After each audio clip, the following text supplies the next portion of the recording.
This is your one and only 𝐈𝐸𝐻81 with your daily dose of video goodness, and today I'm going to show you how to build the ultimate jack-of-all-trades support character for Baldur's Gate 3. Let's get to it. If you are looking for a build that can buff your party, keep them alive, pass any and every ability check in the game, as well as deal decent amounts of damage and manipulate everybody around them, then this is the build for you. So you can make this build with any race that you want to play. The second half of this video where I'm showing you leveling up, I'm actually going to be showing you leveling up on a tiefling, as that is my main character. However, if I could go back and start from scratch for this build, I would start with a 𝐺𝐽𝐾. And the reason for that is their racial abilities help to make this a much more rounded build and make you a more jack-of-all-trades build. First off, you start with Astral Knowledge, which allows you to gain proficiency in all skills of the chosen ability, which is absolutely insane. So for example, if you're doing stealth things, you just put this into dexterity and all of a sudden you are an absolute stealth master. If you are doing talking things, you put this into charisma and all of a sudden you are a charisma master. Also in later levels, they get Misty Step and the 𝐺𝐽𝐾 Psionics Jump, which allows them to jump just insane distances. On top of that, we also get the Mage Hand cantrip, which is super handy for random odds and ends, and the Martial Prodigy, which allows us to be proficient with short swords, long swords, and great swords. So picking this race will just help you be an overall more well-rounded character and fits better with the end game build. Now, there are a lot of other options that you can do with this. If you want something that is more stealthy, for example, you could go to the Duergar or Draugr, however you pronounce it, dwarf, which will give you superior dark vision and the resilience, but then later levels you get the ability to turn invisible. Or if you wanted more move speed, for example, you could pick the elf and do the wood elf. That's going to get you an additional 1.5 meters of move speed, as well as keeping you from being charmed as much or falling asleep. So pick whichever race you want to go with here, but know that the 𝐺𝐽𝐾 is going to be the best in slot for this build. The first class we are going to pick is going to be Cleric. Your initial cantrips are going to be Guidance, Blade Ward, and either Produce Flame or Sacred Flame. Whichever one of these that you want to go with is going to be fine. I like Produce Flame a little bit more because we are not going to have dark vision with this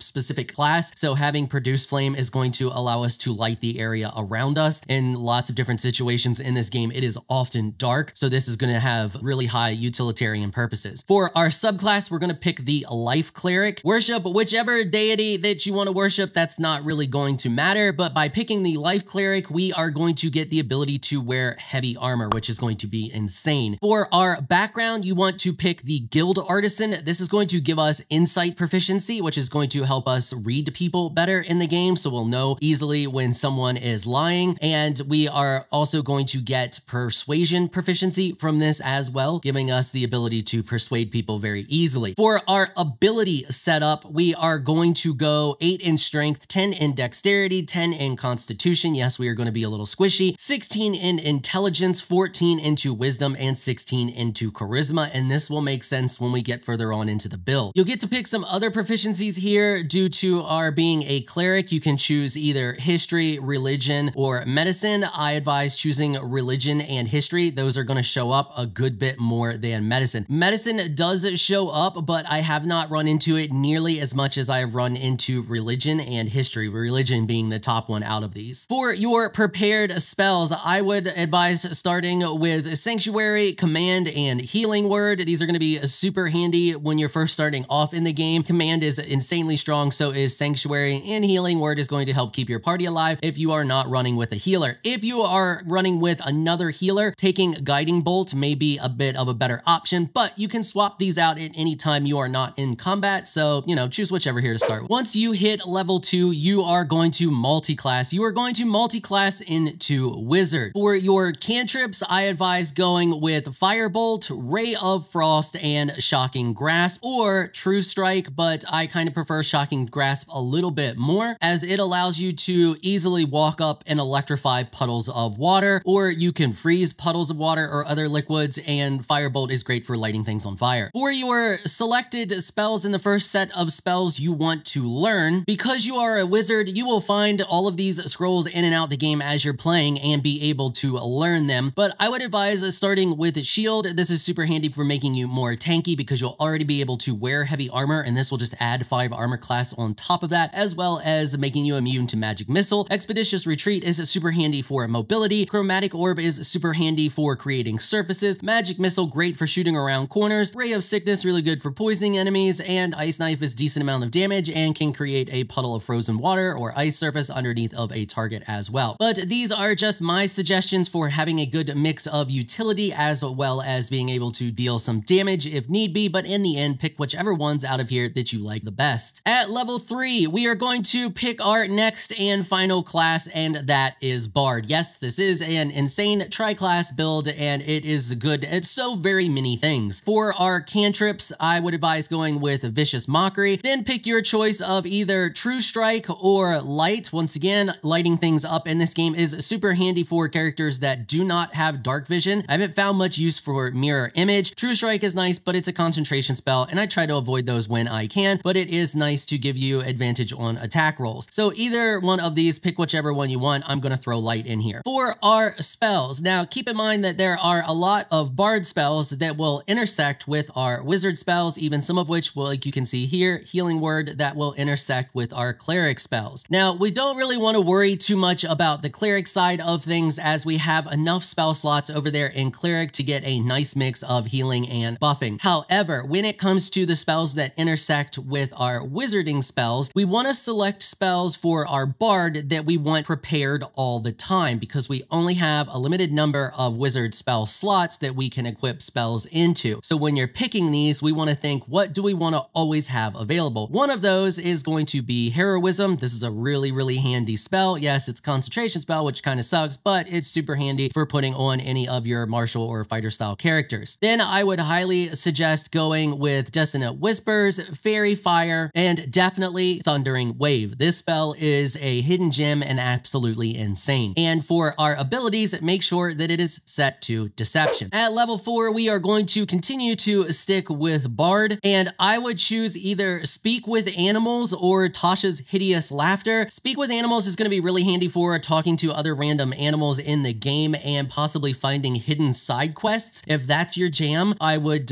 pick up the Speak with Animals. If you just want to run around and murder everything and you're getting into fights way more than you care about side quest, I would go with Tasha's Hideous Laughter. In this build video, I'm going to select Speak with Animals because it has really good utilitarian aspects and makes us a more well-rounded character. At level 5, we're going into Bard 3, and this is where we get to pick our Bard subclass, and you want to go with College of Lore. That is because when we hit level 6, we get additional magical secrets, which lets us pick 2 crazy OP spells. We also get to start to pick higher level spells now, higher level Bard spells, and when you get to this option, you want to go with Enhanced Ability. This does not show up in our mage spells at all, so this is the one you want. This is going to allow you to roll advantage whenever you're going into an ability check that you want to make sure that you make. This is super handy for conversations, so you don't have to spend your points to re-roll, and you don't end up, missing out on something that you definitely want to hit. So pick up Enhanced Ability here. Now we get to learn a new cantrip, and I would just pick up True Sight at this point if you haven't picked it up already. If you already have True Sight, Mirror Illusion, once again, I haven't really found any use for these ones here. Friends is okay, but I never really use it and don't really need to use it because we crush ability checks anyway. So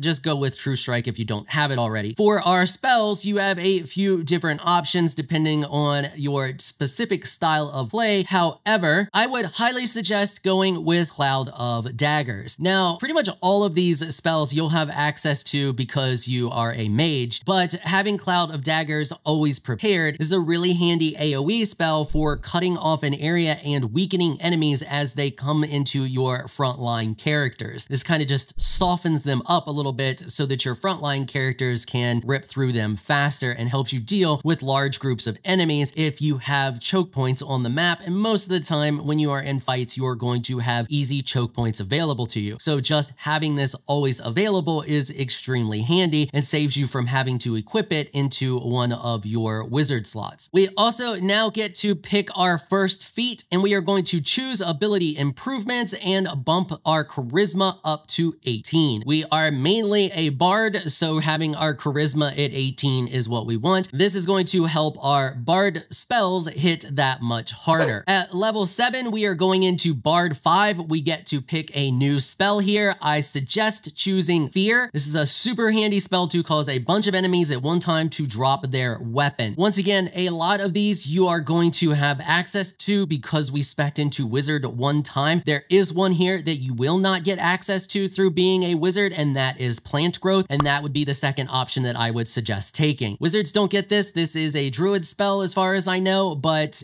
I don't find it as handy as I find this spell here. This is good for slowing guys down when they're trying to get to you, but if you have a choke point where they're trying to funnel through and you want to slow them down, you're better off casting the daggers because holding that there is going to damage them, where this is just going to slow them down. But if you're playing with a bunch of ranged characters, then it may make more sense to have this because you can just basically stop them as they're trying to get to you and soften them up yourself. But I'm going to say go with Fear here because unarming them is absolutely fantastic, because then you can just have another character pick their weapons up and they can't get their weapons back, and then they're just punching you with their fists, which in most cases is useless. So Fear is what we're going to choose here. At level 8, we're going into Bard 6, and this is where we get to pick our additional magic secrets. We also get a new Bard spell here. I would suggest going with Bestow Curse. Once again, you will get access to Bestow Curse through being a wizard. So if you want to, you can now pick up Plant Growth or literally any of these other spells that you want to have prepared all the time. Keep in mind that Bestow Curse means you have to walk up and touch an enemy, and it is a concentration spell where Plant Growth is not. So at this point, I think we'll just go with Plant Growth because why not? We can just cast it, leave it, and walk away. And then here is the very important one though. This is the magical secrets, and we want Warden of Vitality and Call Lightning. These two spells are absolutely insane. Call Lightning is a druid spell, which you cannot get access to through being a wizard, and Warden of Vitality is a paladin spell, which you cannot get access to by being a wizard. And these two spells are absolutely nuts. You can cast Sanctuary on yourself,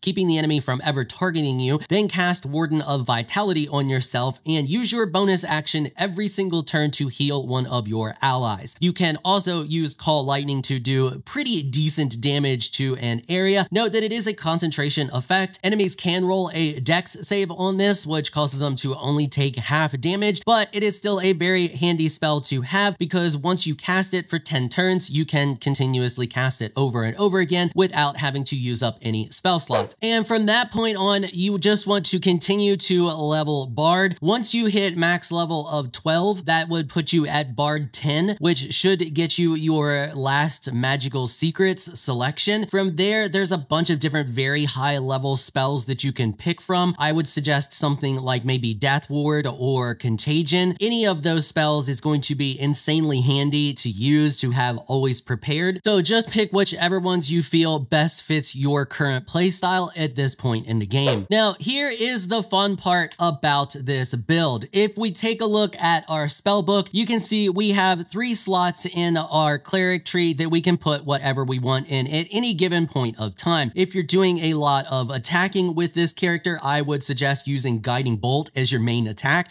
as this not only allows you to deal a decent amount of damage, it also gives the next attack roll against the target advantage. You almost always want to have Command and Sanctuary available. I would make sure these are always there and then swap out your 3rd slot with either Healing or Guiding Bolt, whichever one of these you want. Inflict Wounds can also be handy, but keep in mind you actually have to touch the target in order to do it. Shield of Faith is meh, okay, it's a concentration spell, but it can be used as a bonus action. I'm going to leave the healing word here as I like to have the additional healing for my party members. Now, the really fun part here is when we swap over to Wizard, we have 4 slots here that we can pick any wizard spell we want. And you may be thinking, well, we only have 1 level in Wizard. What good is that going to do for us? Well, even though we only have 1 level in Wizard, we have a level 4 spell slot, 2 of them to be exact, which means we can learn level 4 spells. So anything from 1 to level 4. And when we get higher level spell slots, we will be able to learn those as well. So as you can see here, I have a huge list of spells and we can just go through and click all of these and learn them. And you can see we just learned 40 new spells. So at any given point of time, we have access to 4 of any of these 40 new spells that we learn, including very high level spells like Wall of Fire, Conjure Minor Elemental, Phantasmal Killer, or Blight, as well as all of these other insanely handy spells. This gives us absolutely insane flexibility. Not only do we have these insane bard spells here always available to us at any given point of time, we can use our wizard spell book to fill in the gaps where need be. So for example, we could throw haste up here. We could grab something like shield and have that available to help us increase our defenses if we find that we are getting hit a lot. We could grab conjure elemental if we want to have an additional person fighting with us. Literally any situation that you run into, you can be prepared for. If you find yourself wanting to do more damage, you can just toss a whole bunch of more damage spells in here and be dealing more damage out there on the battlefield. If you find you need to run more of a support role, you can toss a bunch of different support spells in here and run more of a support role and a crowd control role. It is an absolutely insane and flexible build that just gives you the ability to do anything and everything you need to do in this game when you need to do it. On top of that, we are proficient in all armors. We are proficient in, currently with this build, only 2 martial weapons, but if you take my suggestion and pick the 𝐴𝐽𝐾 at the beginning, you will be proficient in swords and a few other weapons as well. However, you're never really going to be attacking with a weapon, so you kind of don't really worry too much about weapons, but it's nice to have them there just in case you want to use them. And we also have our bardic inspiration as well as our cutting words and all of our neat little bard abilities that allow us to just control the battlefield that much more. You will also be insanely manipulative, having +10 to persuasion, +10 to deception, +7 to intimidation, 5 to insight, allowing us to know if people are lying or read people better, 6 in religion, 6 to history, 6 to arcane, 3 to sleight of hand. And you can see how this character is just absolutely insane and extremely well-rounded and pretty much a jack of all trades Care Bear that can actually do some decent damage if need be. All right, that is it for this one. Hopefully you all found this video helpful and informational. If you did, consider hitting the subscribe button and notification bell so you can be notified when I upload other videos. And if you're looking for some more Baldur's Gate 3 content, you can find a link to another one of my videos on the screen right now. I want to give an absolute massive shout out and thank you to all of my channel supporters for helping to keep these videos sponsor free. You all are absolutely amazing people. If you would like to become an official channel supporter, check out the links in the description below. If you enjoyed this video, please leave a comment down below. Let me know what you thought. If you're shy, you don't like to comment, just hit that thumbs up button and share your support. Until next time, thanks for watching.